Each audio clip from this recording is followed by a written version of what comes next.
we formally start the program, I wanted to read the Indian land acknowledgement. We read this statement before or as part of most of our public meetings. The League of Women Voters of Marin County lives and meets on the ancestral traditional lands of the Coast Miwok people. We acknowledge and honor the Coast Miwok Nation and are grateful for the present-day community of the federally recognized tribe, the Federated Indians of the Greaton Rancheria, comprised of direct descendants of the Coast Miwok. We also acknowledge other contemporary indigenous groups who live and work in Marin. So now it's my pleasure to introduce the chair of our Justice Committee, Nancy Weber, who will introduce the subject and the speaker of today's meeting. Nancy? Good morning, everyone. It's a pleasure. It's an honor to have a retired Judge LaDoris Cordell join us today. And let me take a moment to give you a little bit about her background.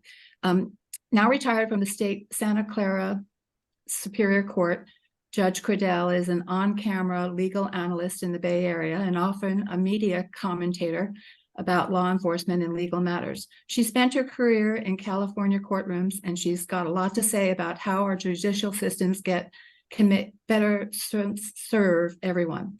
LaDoris Hazard Cordell is a 1974 graduate of Stanford Law School.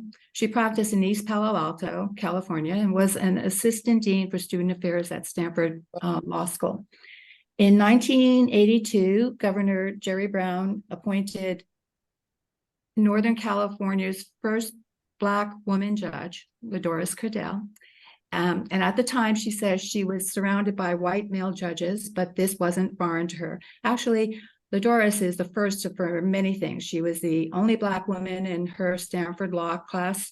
She was the first lawyer to open a private law practice in East Palo Alto, first Black Superior Court judge in Santa Clara County. And after 20 years, she retired from the bench to become vice provost and special counselor to the president for the campus relations at Stanford University. From 2010 to 2015, Judge Cordell was the independent police auditor for the city of San Jose. And now let me introduce Judge Cordell. Thank you so much, Nancy. I hope everyone can hear me. I thank Nancy for reaching out to me to ask me to participate in your meetings. So the League of Women Voters is perhaps my favorite organization because you are activists. You care about issues that are current and you do things about them. So I was so glad to accept the invitation. Dee Dee, I thank you in advance. If those of you who've seen Wheel of Fortune, there's Vanna White who shows things. Well, Dee Dee is my Vanna White for today. So Dee Dee, I thank you very, very much for doing this. And all I'm going to do is move quickly through this because I have a lot of ideas and information about what I think the League can do to make our legal system better. And I'm going to move quickly so we have time for discussion and questions. So next, that's fine, right there, Dee Dee. And I'll say next image when we're ready. In June 2019, I began writing this book, Her Honor. It's about my nearly 2 decades on the bench in Santa Clara County. The book is part primer about the world of state court trial judges and is part memoir about my nearly 20 years on the bench. So I call it a new genre. Primer, memoir, a primoire. And there would have been no book but for my parents. Next image. Every Friday afternoon, the last 8 years that I was on the bench, I wrote letters to my parents about everything that happened that week. And these were letters. These weren't text messages or emails. They were letters. I typed them out and then I signed them, put them in an envelope, put a stamp on it. So I'm saddened today because social media has really taken us away from letter writing. And I think for me, it was cathartic. And I would love to see more people, especially young people, get into letter writing. So I write these letters to my parents because they loved hearing about what happened in my court. So I wrote about the cases, the names of the lawyers, the names of the litigants, my decisions, and I also wrote how I felt about the cases. After I retired from the bench, I went back to visit my parents back east, and my mother, who was a very organized person, pulls this box out from a closet, and she said, "What do you want me to do with these?"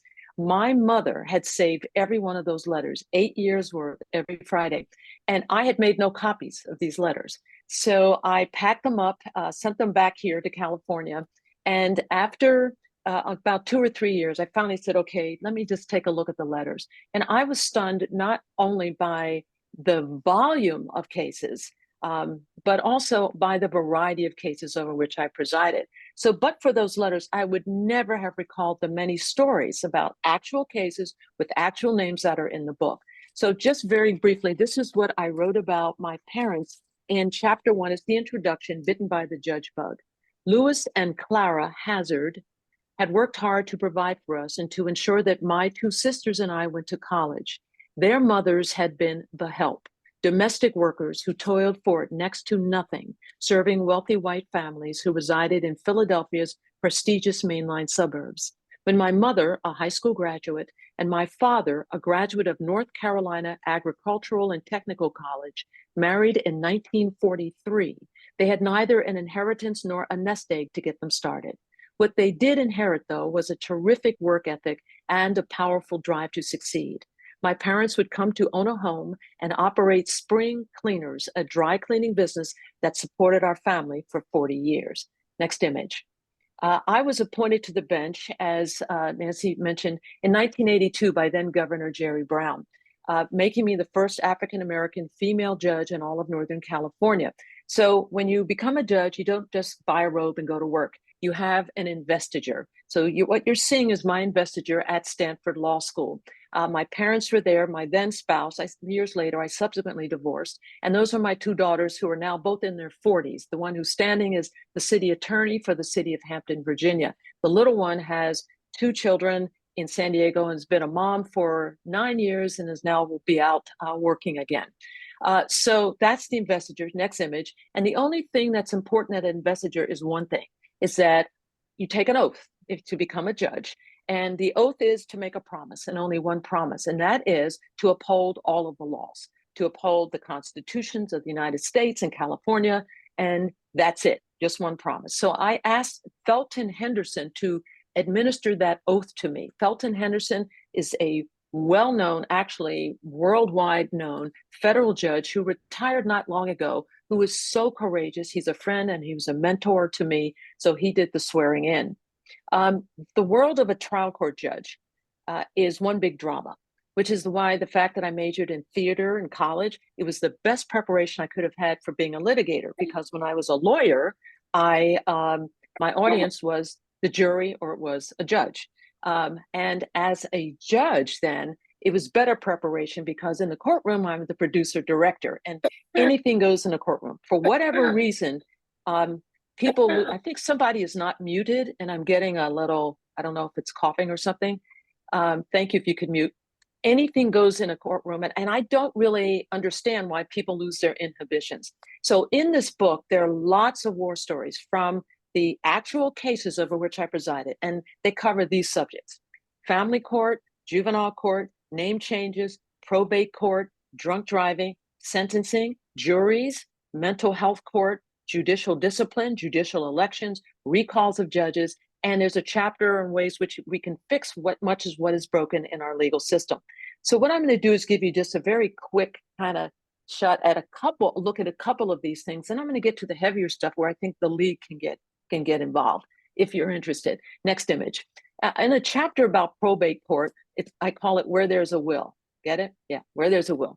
And one of the stories in this book is in this chapter is I tell a story about a wealthy inventor, a Stanford Business School graduate who left his entire estate to Tom, Dick, Mary, and Kim. They have no last names, next image, because they are 4 feral cats, and I kid you not.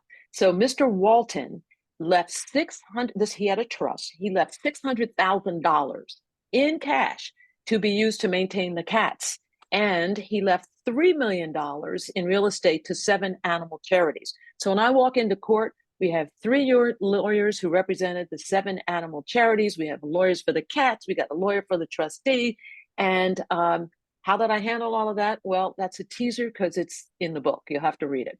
Next image. I have a chapter in the book called Bad Judges, where I profile some really bad actors in black robes from around the country. And in that chapter, I discussed the various disciplinary systems in the states for judges. Most of us know nothing about these.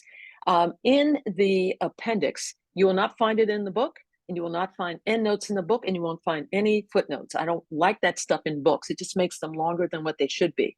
So the appendix and the index are all online. So you can find them if you just turn, once you get the book, you can just turn and you'll see a code where you can scan. I'm just going to hold this up here and you can scan it. And also you can just go to my website and click author and click her honor, and then click endnotes and appendices, and then you can see. So what I have in the appendix, I have listed every single state in the country and the District of Columbia, and links to every disciplinary system for judges in every state. This has never been done by anybody. So if you want to see what judges have been disciplined for and who they are in any of these states, including California, go to the appendix and you can just click a link and find out. So I included myself in this chapter. Why did I do it? Because some people thought I did something that was bad. So let me tell you what that is. Again, it's in the chapter, but let me just tell you that when I was little and just growing up, I loved doing artwork. I loved doodling and cartoons.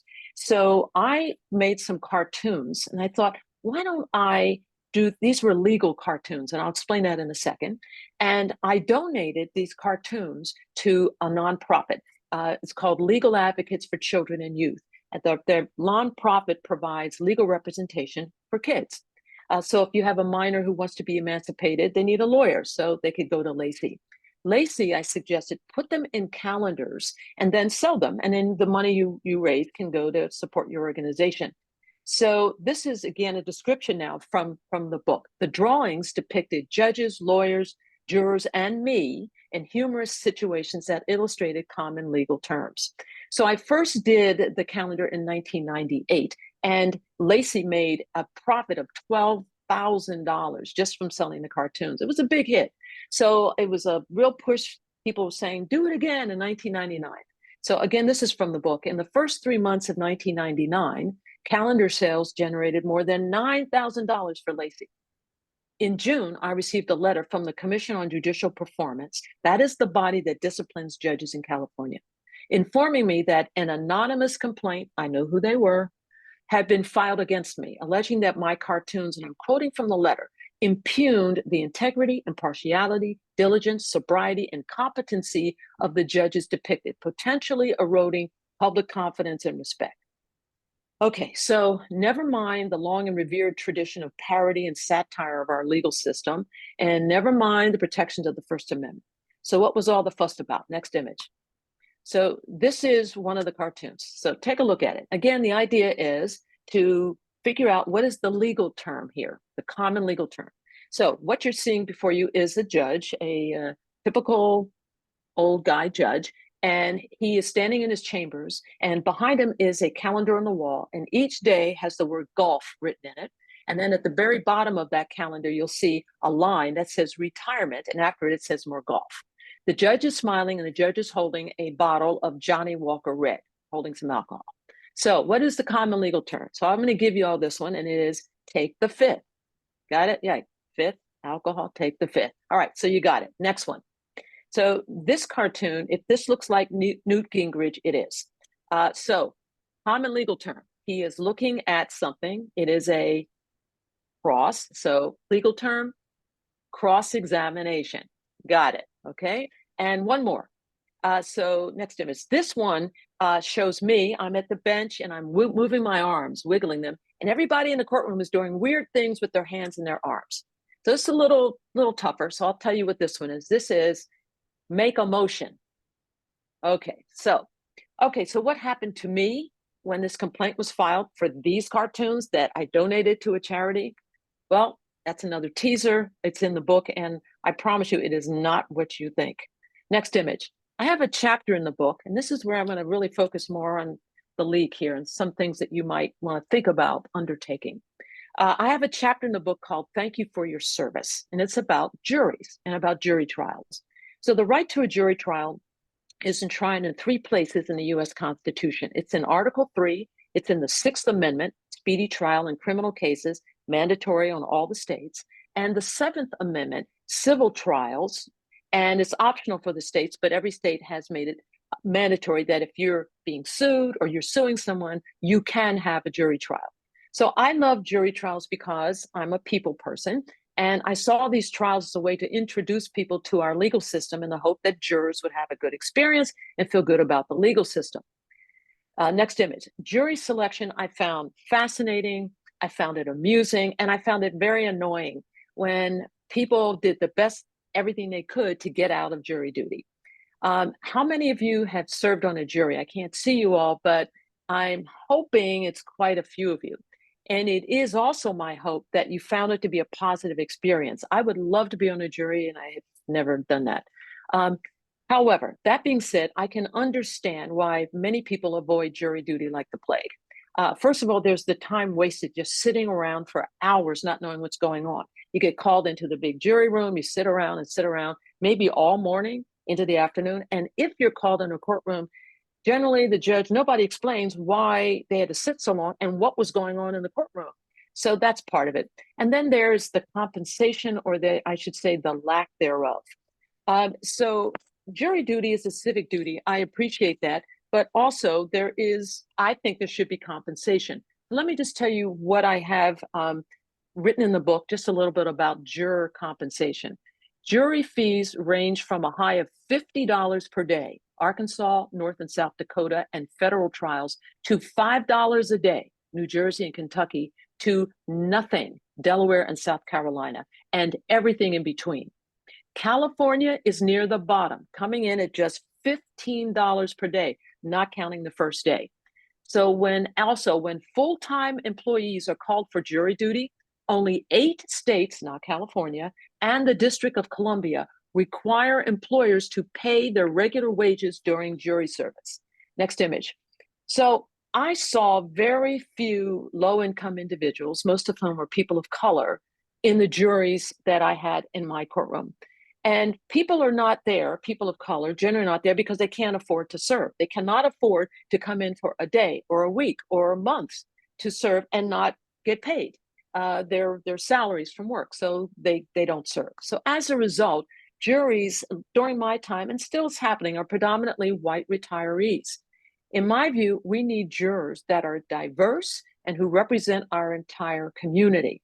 We need a cross-section on our juries, and low compensation, I believe, is the problem. So in the next to last chapter, called The Fix, I propose that the states establish jury funds to adequately compensate jurors, and that large employers like Google and Meta and LinkedIn be required to continue to pay their employees who serve on juries. Almost all of these big companies don't, and yet they get to use our courts for free. So I believe that this might be something that the league might think about a state jury compensation fund established. If it's established, California would be the first. And as we know, what happens in California tends to be picked up then around the country. Next image. So let's talk judicial elections. In the chapter entitled Judges for Sale, I let readers know that judicial elections were first instituted in the late 1770s and the early 1800s, when the then territory of Vermont and the states of Georgia and Indiana used them to fill seats on their lower courts. Next image. In 1832, Mississippi became the very first state to adopt judicial elections for all of its judges. In the rest of the states, governors appointed judges to lifetime terms during good behavior. So, as I write in the book, I was able to secure a seat on the Superior Court as a result of a countywide election in 1988. So just to backtrack, when Governor Brown appointed me, he appointed me to the municipal court in 1982. Then there were 2 trial courts in California, municipal court and then a higher court, trial court, still Superior Court.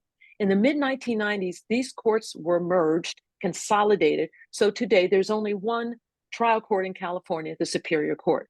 But back then there were 2, and I wanted to move up. And there was a vacancy on the Superior Court where the governor, because of the timing, was not permitted to appoint someone. So I ran in a contested election. Next image. And I won. This is a brochure that I mailed out, to various people in Santa Clara County, because judges run in countywide elections. And I won 62% of the vote.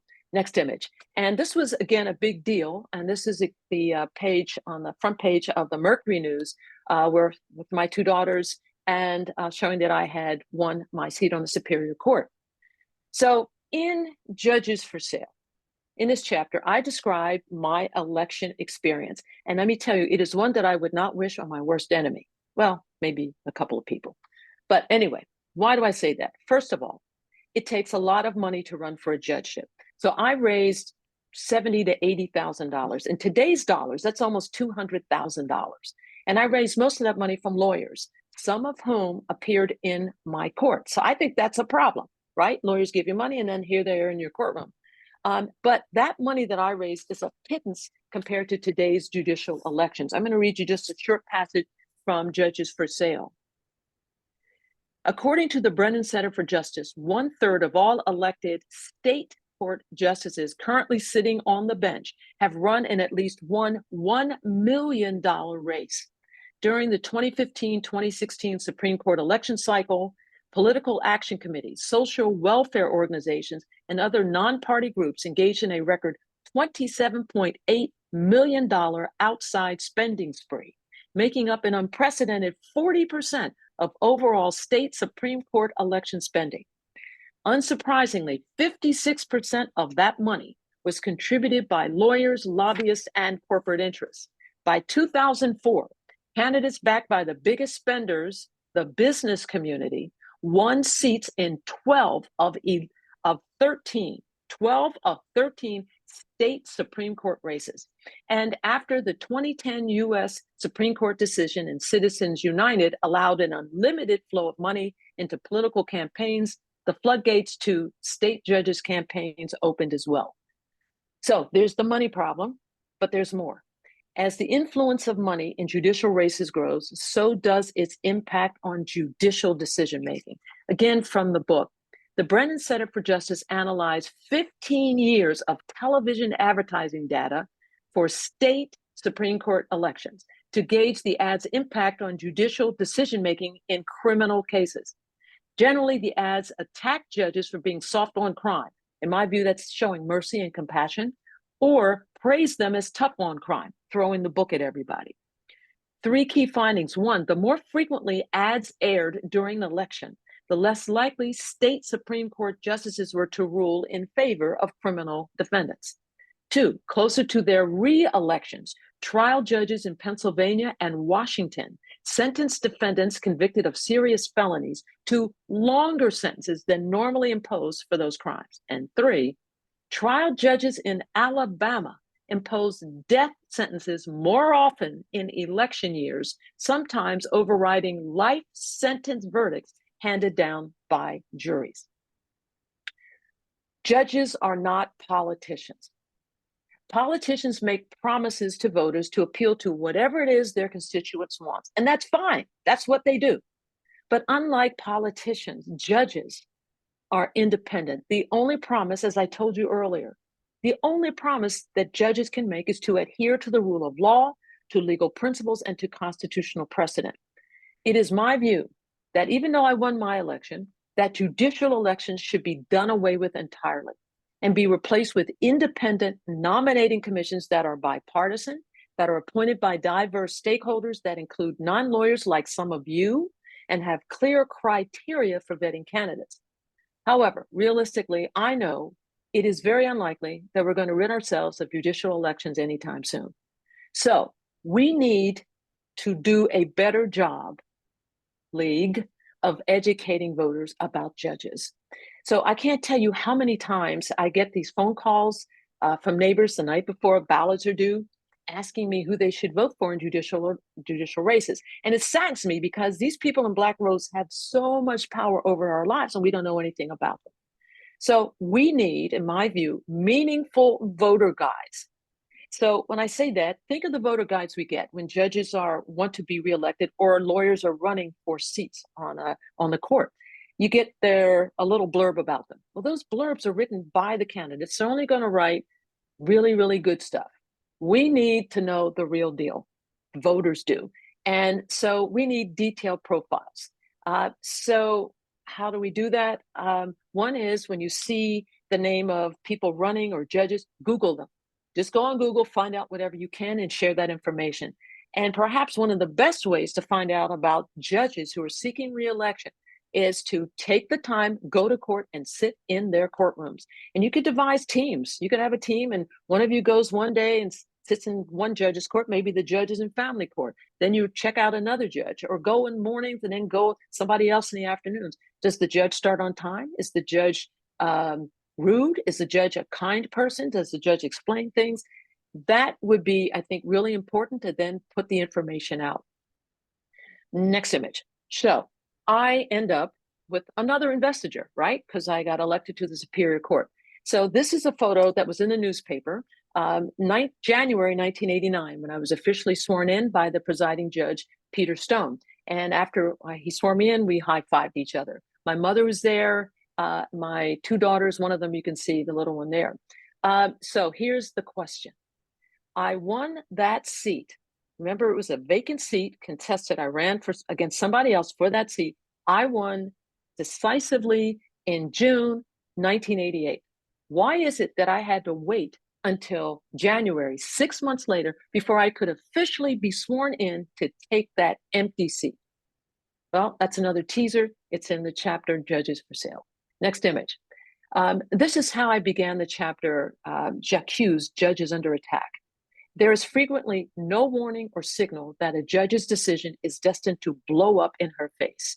It could be her umpteenth sentencing decision and her umpteenth criminal case, but for whatever reason, one decision takes on a life of its own with disastrous consequences. That is what happened to Santa Clara County Superior Court Judge Aaron Persky. So in 2016, and you all probably remember all of this, Judge Persky presided over the criminal trial of a 19-year-old Stanford freshman who was charged with the sexual assault of a 22-year-old woman, a college graduate. Both were at a fraternity party and both were highly intoxicated. A jury convicted the student who, before he was even charged with a crime, had been expelled from Stanford. After Judge Persky sentenced the student, who had no prior criminal history, to 6 months in jail, the recommended sentence by the probation department, all hell broke loose. Next image. He became the target of a recall campaign coordinated by a female Stanford law professor who, listen up, to this day has never passed a bar exam. She's never represented a client. She has no experience in criminal law or criminal procedure. And she was outraged that the judge didn't send this student to state prison. So she was the architect of this. So what the recall deliberately ignored, that campaign ignored, was that the punishment handed down by Judge Persky also included ordering, because the judge had to do this, ordering the state student to register as a sex offender for the rest of his life. And think about it, because someone who goes to prison and serves time for murder, manslaughter, and gets out doesn't have to register as anything. Okay? This young man, no prior history, has to register for the rest of his life. So before the recall campaign was over, the name Persky would become infamous throughout the country and beyond. So as I write in the book, in that chapter, I became a spokesperson on Judge Persky's behalf in opposing the recall because, one, the recall lied about the judge's track record. Next image. So this was a mailer that was sent out by one of many mailers sent out by the recall campaign. So if you read this, you'd be outraged, like, Judge Persky needs to go. Judge Persky sentenced Robert Chain, that's the man on the right, to only 4 days in jail for felony child pornography. I'd be outraged too if that were true. It is not true. So the lie is that the recall campaign cherry-picked 5 cases from Judge Persky's 13 years on the bench, and then they misrepresented all 5 of them. This case, along with the other 4, was a plea bargain. In other words, the prosecutor proposed the 4 days to the defense, who accepted the plea bargain. And that's how that came to be. It's what the prosecution wanted. The other 4 cases were all plea bargains as well, and one in which the judge never even sentenced the person. All right, so I got involved too because the sentence that Judge Persky imposed was within his discretion. It was entirely lawful, albeit controversial. I got involved because at the time, the rules for judges was that a judge cannot legally speak about a case if the judge is currently on the bench and it's a pending case. So he had no right of self-defense. That's another reason I spoke up. And most importantly, I spoke up because the recall posed a threat to judicial independence. Next image. So Judge Persky, late in the game, was able to raise some money, not a lot, to pay for one billboard in San Jose. And his campaign was Voices Against the Recall. Next. So I decided I needed to get more involved. So I formed another anti-recall campaign called No on the Recall. And this was our mailer. It is a postcard, a mailer that has on it the District Attorney of Santa Clara County, the Public Defender of Santa Clara County, and me, all saying, please vote no. But it was for naught. Next image, Aaron Persky was recalled, supported by an infusion of millions of dollars, most of which came from outside of the state. Judicial independence. These two words have never been more misunderstood, distorted, and anathema to so many people. Yet judicial independence is critical to maintaining our democracy. Next image. Judicial independence was recognized in the Declaration of Independence when the Continental Congress penned its 27 grievances against King George III, writing, "He has made judges dependent on his will alone for the tenure of their offices and amount and payment of their salaries." So, next image, what are we to do? How do we ensure that our state court judges maintain their independence? Now, I say state court because federal court judges are not elected. They're appointed for life. They don't get recalled. There's no way other than impeachment. So this is about the independence of state court judges. And it's a very serious issue because when we lose our independent judiciary, we lose our already fragile democracy. And none of us want judges who, before making a decision they believe is right, turn and think, well, maybe somebody will get upset and I might lose my job. So nope, I'm not going to do what I think is right. I'll do what pleases the mob. That's what we cannot have. So the answer that I propose in the chapter called The Fix is to strictly limit judicial recalls, not abolish them, because I think there's some bad actors who need to go and not be allowed to fill out their terms. So I think we should strictly limit these recalls to instances of judicial malfeasance or failure to perform the duties of the office, or to judges who've been convicted of serious crimes. Next image. That is the way it is done in Georgia and Minnesota and Montana. And in addition, recalls in two of the states, Georgia and Montana, the recalls of judges can never be based on a judge's lawful decision, no matter how controversial. And that's how I believe it should be done in California. Next image. So the recall provision in the California Constitution is just one sentence. It's in Article 2, Section 13. Recall is the power of electors to remove elective officers. The problem with this is that that provision does not distinguish between politicians and judges. So what I propose, next image, is that provision be amended to resemble the recall laws in Georgia and Montana. And that's the provision you can see I propose, and it is in the chapter, judges in the recall chapter. So the revision of California's recall system would require an amendment to the California Constitution. So we'd keep that first sentence and we would add the exceptions regarding judges. Now, some of you might think, oh, easy for her to say, amend the Constitution of California.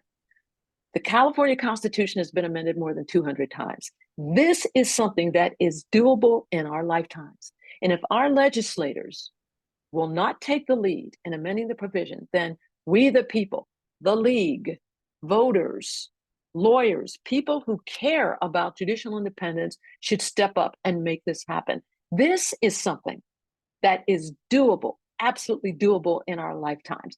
And as a result of my writing this book, there are lawyers and there are judges who are quietly working to make this happen. And this is something that I hope that the league, its various chapters, maybe Marin will take the lead in getting something moving here. Next image. Charles Hamilton Houston was a brilliant lawyer. When he started his law practice in 1924, it was he who pioneered the idea of using the Constitution to promote racial justice. The grandson of slaves, Houston was born in Washington, D.C. in 1895. He went to Amherst College, and after serving in the Army, he attended Harvard Law School. and he was the first Black member of the Harvard Law Review. He was then a professor at Howard Law School and later became the dean of Howard Law School. And one of his students was Thurgood Marshall. So Charles Hamilton Houston devised the long-range strategy that ultimately led the U.S. Supreme Court in Brown versus Board of Education to declare that segregated public education was unconstitutional. At the very beginning of my book is an epigraph. An epigraph is a quotation that embodies the spirit of the book. So the epigraph I chose is this, and it's right there in the front of the book. When my brothers try to draw a circle to exclude me, I shall draw a larger circle to include them. Where they speak out for the privileges of a puny group, I shall shout for the rights of all mankind. So that is the quote. Those are the words of Pauli Murray. She was a lawyer, next image, please. She was a lawyer, a gender equality advocate. She was an author, a poet, and an Episcopalian priest. In 1977, Pauli Murray became the first African-American woman to be ordained as an Episcopal priest. She was born in Baltimore, Maryland. She was virtually orphaned when she was young, and she was raised mostly by her maternal aunt in North Carolina. So at the age of 16, Pauli Murray moved to New York City out on her own to attend Hunter College. She graduated with a degree in English in 1933. What most people don't know, in 1940, Pauli Murray sat in the whites-only section of a Virginia bus with a friend, Black. They were arrested for violating Virginia's segregation laws.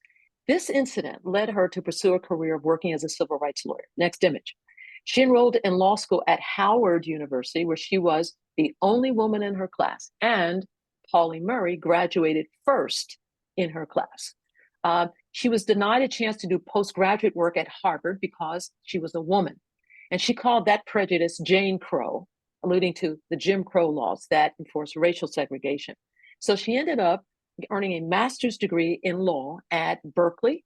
And in 1965, the first African-American to receive a doctorate of juridical science degree from Yale Law School.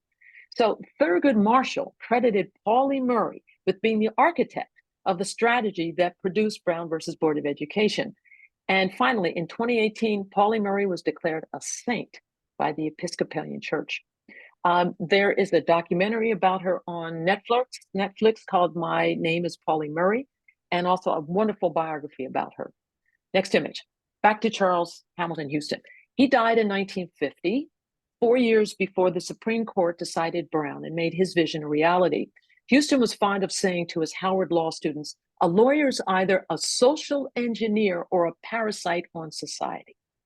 So by being social engineers, I think Houston meant that lawyers, anyone in the legal profession, should always be about the business of making a difference, of using our legal acumen to make the world a better and a more just place. So that could mean being a public interest lawyer or being a corporate attorney who takes the time to do pro bono work for worthy causes.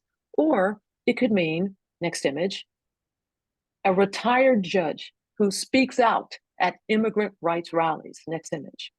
Or a retired judge who addresses the attack on women's reproductive rights. Or, next image, a retired judge who volunteers to be a plaintiff in a lawsuit to open a public park in Palo Alto to the public. Next image. We succeeded, by the way, all of the public. Or, next image, it could mean a retired judge who co-founds a nonprofit to bring the music of African-American composers to the world. Or it could be a retired judge who uses her time to make the criminal legal system more just. Next image. In the final chapter, In My End is My Beginning, I undertook pro bono the case of an incarcerated woman. And I'm going to read you a short passage about that case. It was 2:17 p.m. on September 8th, 2009. I had been retired from the bench for 8 years. As Judge Peter Espinosa entered his Los Angeles courtroom, I rose and stood next to Kelly Turner, a Black woman in her early 40s. The judge took his seat and said, "This is a hearing on a writ of habeas corpus. I'm in receipt of all of the pleadings. They've been reviewed in preparation for today's hearing."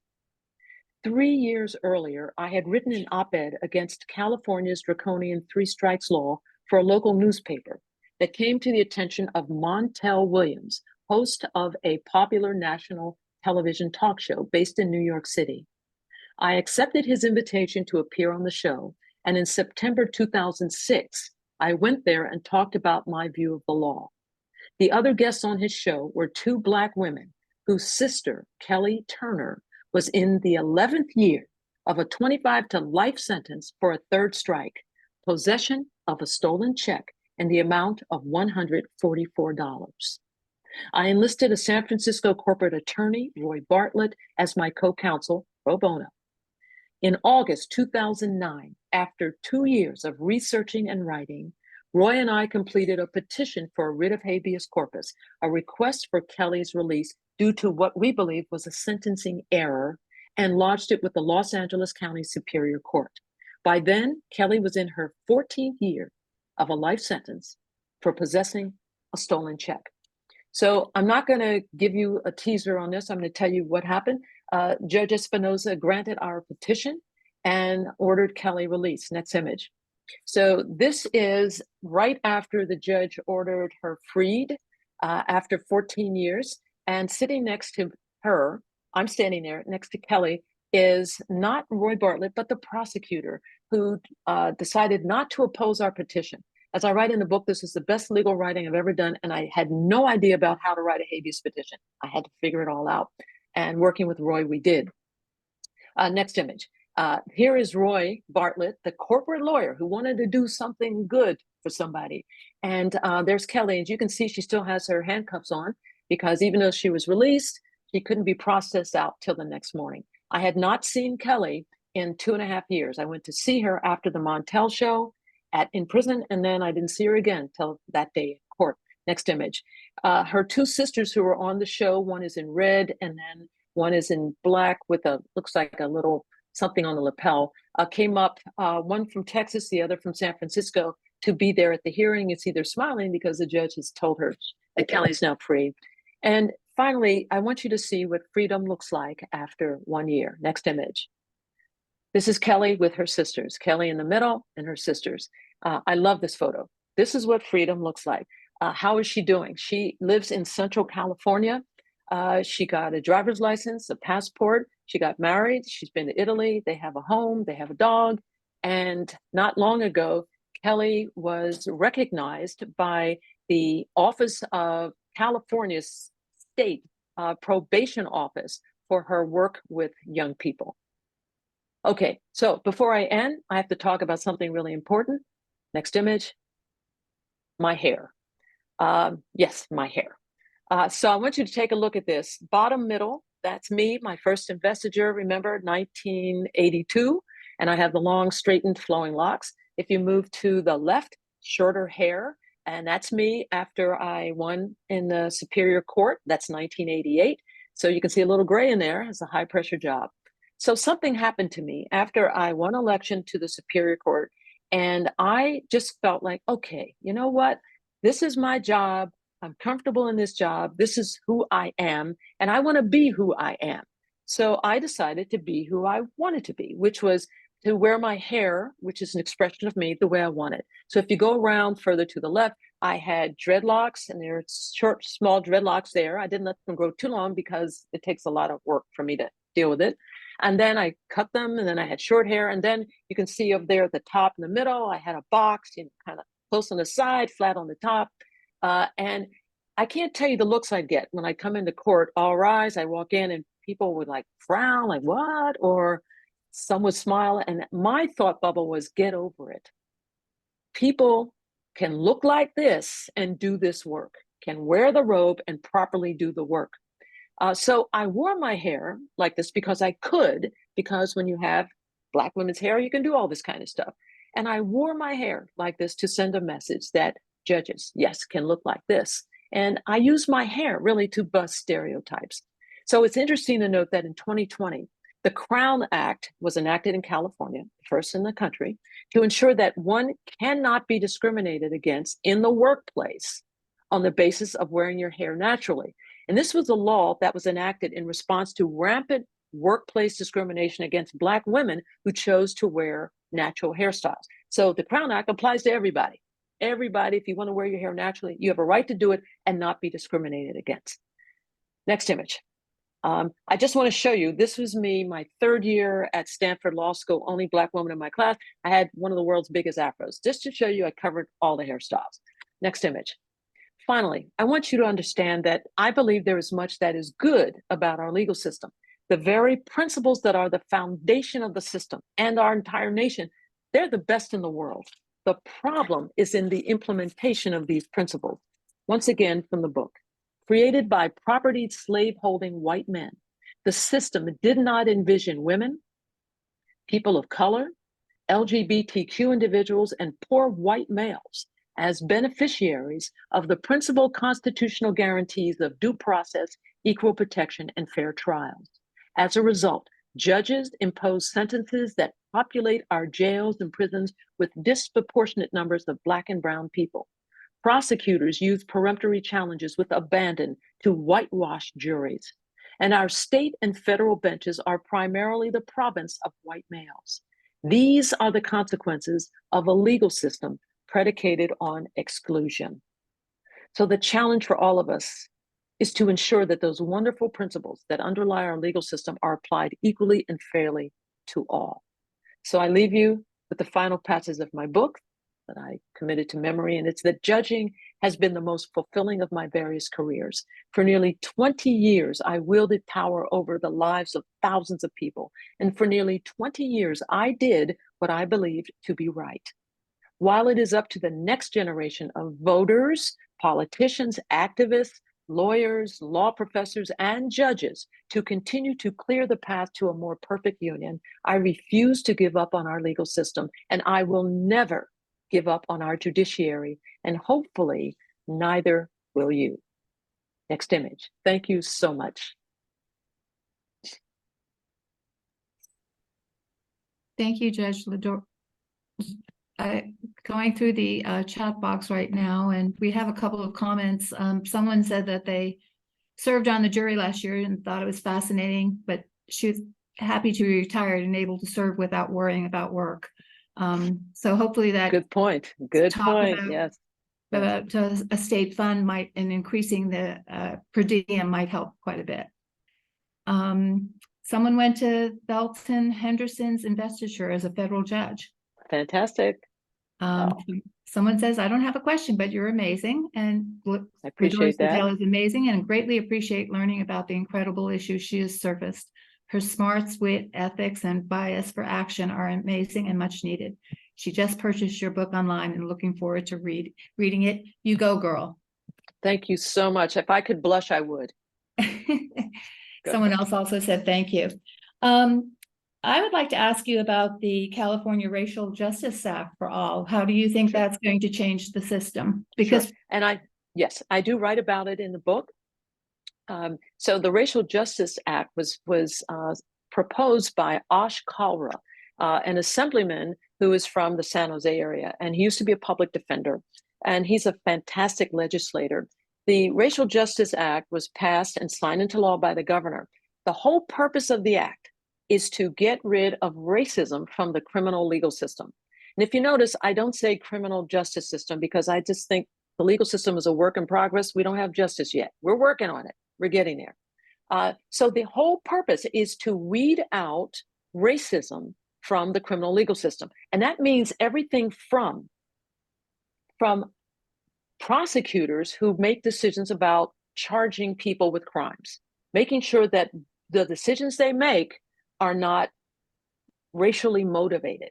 It pertains to the actual trials. What if lawyers are using peremptory challenges, using as prosecutors to get rid of people of color on juries where the defendant is someone of color, then that has to be, it is called out under the Racial Justice Act, meaning the defense attorney or even the judge is obligated to say, wait a minute. You cannot do that. Or if you're doing it, tell us why. Why are you doing this? And if it's for a racial reason or a reason the judge believes is racially motivated, this Racial Justice Act empowers judges and in fact obligates judges to provide remedies to say, you know what, we're going to start jury selection over again. Or I'm going to take that juror that you bumped off and put that juror back in the mix. And this happens after there is an evidentiary hearing. So I do have to tell you, I was one of those working on this act with Osh to try to get this passed. And there was such opposition from judges. Judges did not want this. I'm not saying all of them, but a lot of them saying that means we have to, it's going to take time. It's going to take more time. I'd have to stop the trial and then get into this whole issue of if potential jurors are being bumped off. And my response to them is justice takes time. We get so caught up as judges in this system, like, gotta move cases, gotta move. And I was fast. That's not justice. So we want a system to be fair to everybody. So this Racial Justice Act, it's going to be very interesting to see, number one, if judges will apply it, because there are some judges who will just ignore it. Like, I'm not dealing with that. And to see how this thing really plays out. So this is a work in progress in California, again, ahead of the curve in seeing that we can take affirmative steps to weed out racism that is baked into the legal system. Thank you. So there's a comment here. I've been on 3 juries, and I don't think lay people should be relied on to pass judgment on medical malpractice cases with a parade of paid experts on both sides, and even being asked to evaluate slides of brain sections. The other 2 were really good experiences. Let me make a comment on that, because that is a really important issue. There are some people who argue that there should be specialized juries when there are issues like, for example, medical malpractice, that you have juries of physicians or others in the medical field. And so they'll be able to listen to the experts, because the experts are, they're paid for. Each side gets one, and then the jurors are like, what am I supposed to do with that? So that's a really good issue. Another is intellectual property. Even judges don't even understand this stuff.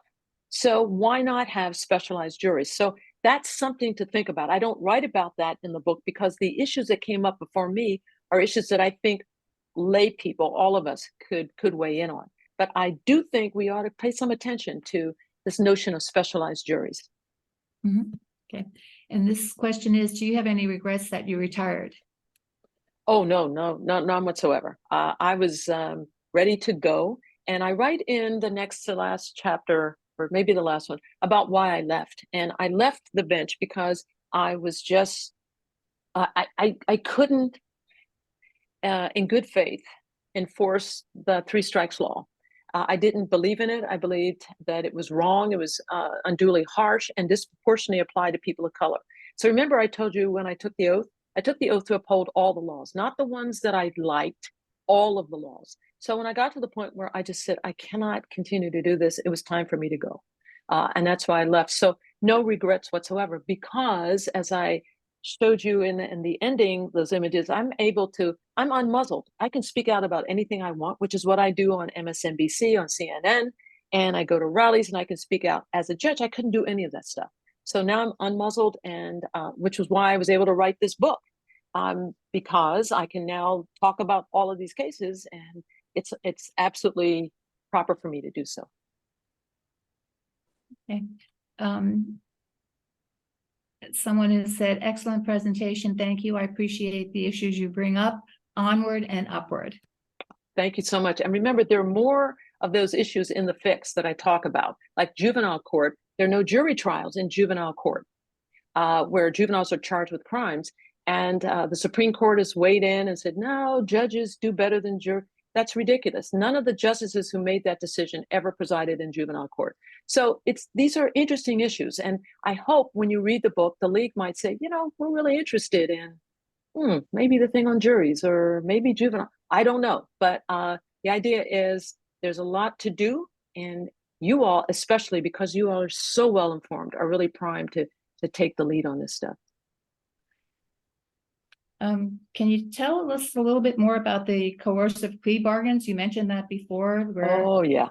Yes. So there is a chapter in the book about plea bargains. And so what's a plea bargain? It's a deal. It's just a bargain. So generally what has been happening is prosecutors overcharge a defendant. Charge you, instead of the one crime they're interested in, they tack on some others, so that the time, if you're convicted of all of these, will amount to a lot of time. So they'll say, all right, here's the deal. plead to one and I'll dismiss the others. And then you're looking at less time, and then they discuss, and finally there is a plea bargain. So that sounds fine. But as I note in the book, almost 98% of all criminal cases are resolved with plea bargains. There are very few criminal trials, plea bargains. And that's true in the federal courts as well. The problem with this is that they are coercive.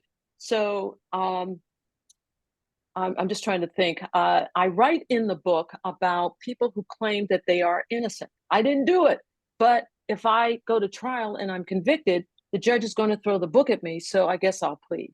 So the U.S. Supreme Court has addressed this whole thing about coercive plea bargains and said, no, it's okay. Even if you say you're innocent, plea bargains are fine. You can just plead an Alford plea, A-L-F-O-R-D. I describe it in the book, named about a case, a big case. I went to the Supreme Court. And basically, Alford pleas are people who say, and I presided over these, where they say, Judge, I didn't do this, but I don't want to take the risk of going to trial, so I'll plead guilty via Alford, meaning I just don't want to take the risk.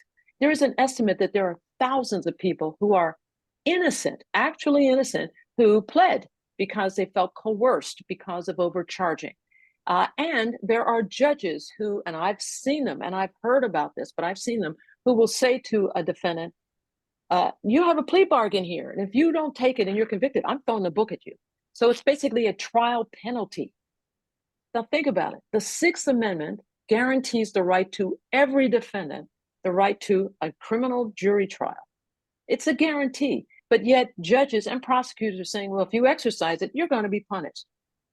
This is outrageous. And we have to get back off of all of this stuff. And if people want to have their trials, they should not be punished for it because it's guaranteed by the Sixth Amendment. So I talk in more detail about it in the book. And what I believe the remedy is in the book, which is we need prosecutors in leadership position in prosecutors' offices who's pull back and say, we're not going to use these as punishment. The person, we're charging the crimes that should be charged, and if they want to go to trial, they'll go to trial. Now, the problem, of course, is not enough courtrooms, not enough judges, not enough juries. That's a problem, but that conflicts with the constitutional guarantee to every defendant of a jury trial, and they should not be punished for utilizing it. Again, more on it is in the book. Mm-hmm. Thank you. Then there's also, do you care to comment on the Supreme Court, the ethics? Oh, I care. Oh, I care. The U.S. Supreme Court, shame on them. Shame on them. They have, and when this book came out, I'm perhaps one of the first who talked about this. It's in the book about them not having a code of ethics. And that's in the chapter, the bad judges section, a chapter. So they, of course, don't have a code of ethics. Why? Because they're supreme. They have basically said, we don't need it because we can just hold ourselves accountable. No institution can hold itself accountable. None. There has to be some sort of codes, rules, or oversight. And I believe because of so much attention brought to Clarence Thomas and his sleazy dealings, his taking of handouts, that I believe that this is going to happen. Recently, Elena Kagan on the court, she spoke publicly and said, well, maybe we should consider having a code, some sort of code.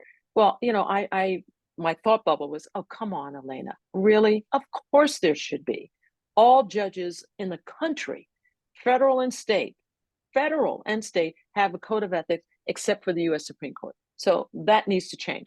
Other thing I'm concerned about is the monetization of the Supreme Court. People go down this court and then use an opportunity to make a bunch of money. Clarence Thomas is an example, but all of them, even the ones I really like, they get book deals and they're, books and like, no. This is a job that should be away from that. When you take that job, this is what your salary is. It's public service. You want to make money, retire from the bench and write your books.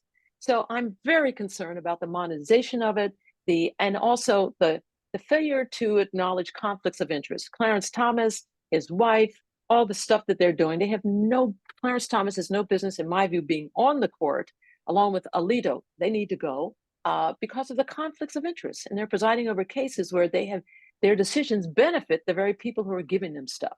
Why do people give you stuff? Why do people give gifts? So you will like them.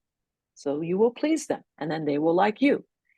In California, judges have a set of canons I write about in the book, may not accept any gifts from anybody except family members. So lawyers come into my courtroom at Christmas time. Judge, here's a Christmas basket or some See's candy. No.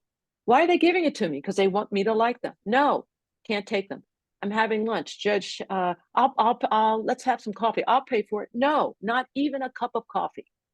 So Supreme Court, they're just lagging behind everybody. They need to get with the program. Oh, I also think there should be term limits, and there should never be lifetime tenure for any judges anywhere. Mm-hmm. Mm-hmm. And any comments on police review boards? Okay, so that's a whole nother issue. I don't address it in the book, where I was the independent police auditor for the city of San Jose, and that was over the San Jose Police Department, San Jose being the 10th largest city in the United States. It was an eye-opener.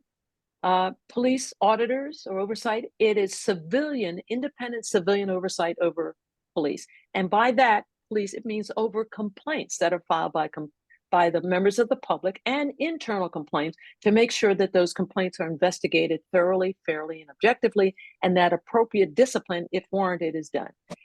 So most police departments, and Marin, they don't have police oversight, do not, and the sheriffs, no police oversight, should have them. Every police department, every law enforcement department should have oversight, independent civilian oversight, so that people like you all could sit on an oversight board. And how are complaints against the police handled in Marin County? Do you know? No. Are they transparent? No. This is ridiculous, and it's not right, and it needs to change. San Jose, Palo Alto, and that's because when I was on the city council of Palo Alto, I fought for a year to get some sort of oversight over the Palo Alto police. And San Francisco, Berkeley, Oakland, that's it, with police oversight.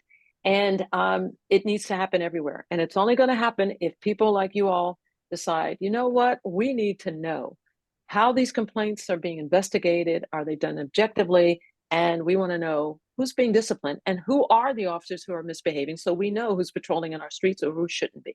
So that's a whole nother discussion. I'll leave it at that. Right.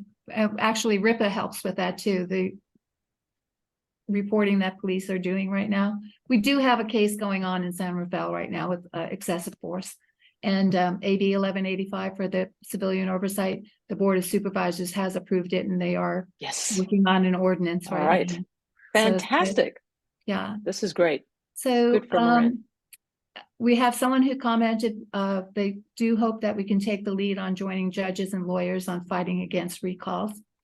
And Excellent. then someone suggests that we do great choice. Your book, Her Honor, is a great choice for the League Book Club. So thank you so much, League Book Club. And League Book Club, if you at some point read the book and would like me to join you to give you some other stories about the book or questions you have after you've read it, let me know, and we can Zoom, and I can be a part of a book club meeting. So let me know. Thank you. Well, thank you, Judge Cordell, for being a voice against the injustices in our system and our legal system, and then asking us to step up and act and be as vocal as you. So thank you so much. And Dee Dee, you are, thank you. Dee Dee, you are a wonderful, Vanna White. You're awesome. Just perfect. Thank you so much. To the League, the Marin County chapter, Marin chapter, thank you so much. I appreciate everything you do, and thank you for just giving me the time. I so appreciate it. Onward, progress is measured not how far we have come, but how far we have yet to go. So we have a way to go, and let's always stay hopeful and vote. We got to get people to vote. We got to get people to vote. So thank you all so much.